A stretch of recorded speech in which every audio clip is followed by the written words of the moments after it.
A great way to integrate technology into your renewable and non-renewable resources science unit is to take the picture sort of renewable and non-renewable resources and do that with your students in Google Drawing.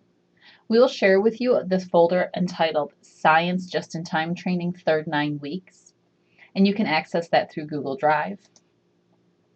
Within that folder, we've included pictures from the STEM Scopes picture sorts. We have documents with pictures of plants, water, windmills, oil, gas, coals, and animals. And we also have one document with all of those resources compiled together. So depending on how you want to access those with your students, you have a couple of options. To create a Google drawing, you go over to the left-hand side and click on the red button that says Create and select Drawing. Now, if you're familiar with any sort of picture editing software or image editing, you might know that this background, that is this gray and white checkerboard background, this shows that we have a transparent background. So if you were to take whatever image we create here and then copy and paste it somewhere else, it would have a transparent background as opposed to a white background, just so that when you look at that, you know what that means. To get started, we'll go ahead and title our drawing. This is going to be a renewable and non-renewable resources sort. Now there's a few different options for sorts. Probably the easiest one that you're going to do with your students for this would be to do a T-chart sort for renewable and non-renewable resources. The first thing you probably want your students to do is to go ahead and make their background so it's not transparent. And to do that, you just right-click anywhere on your screen, click to background, and then select a color. I'm just going to go with white, but you can select any of those colors.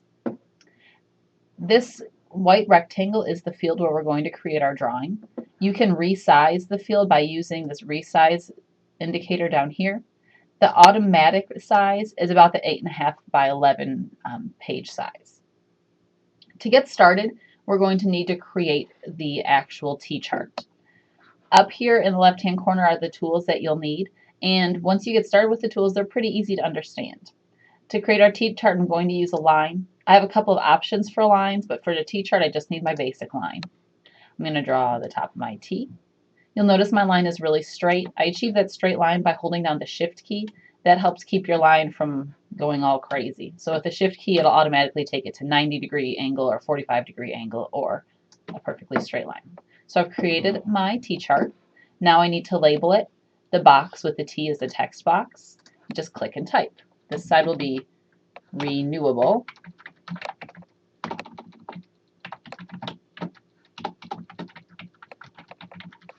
resources. And then on my other side, I will have non-renewable resources.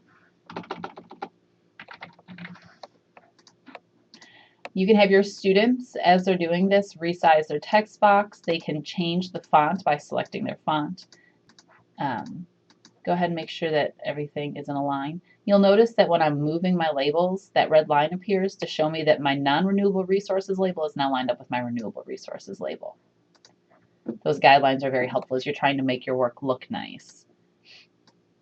Now that I have my chart made, I'm going to want to include the images that I have available for the students.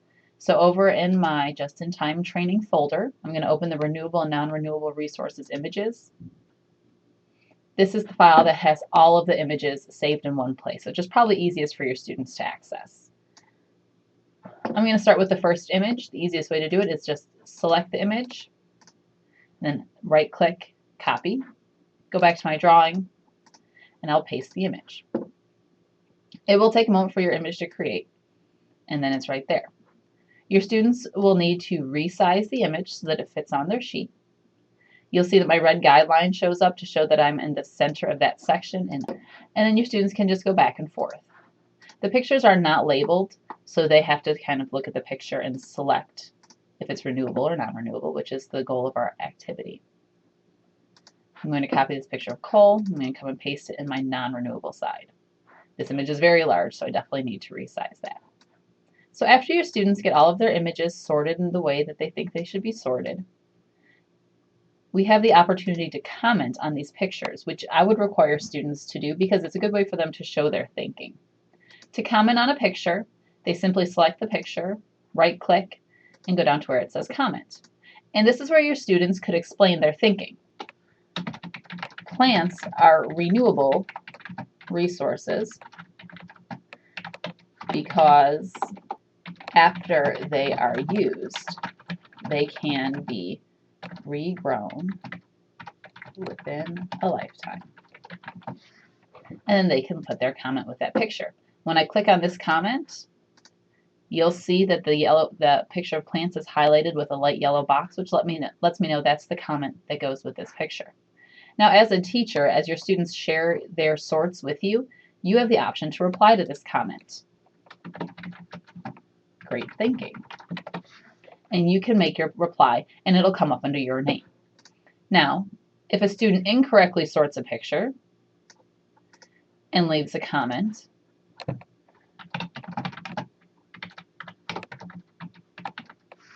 that's incorrect, you have the option of going in and replying to that comment.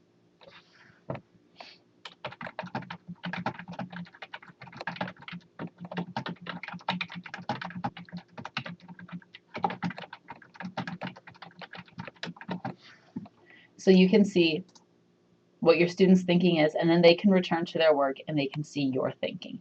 And you can do this in real time. As your students are working on their sort, you can be accessing their documents and you can be commenting on their work as they work, which provides them with that immediate feedback that can be so important for instruction. There are lots and lots of options for this sort of activity.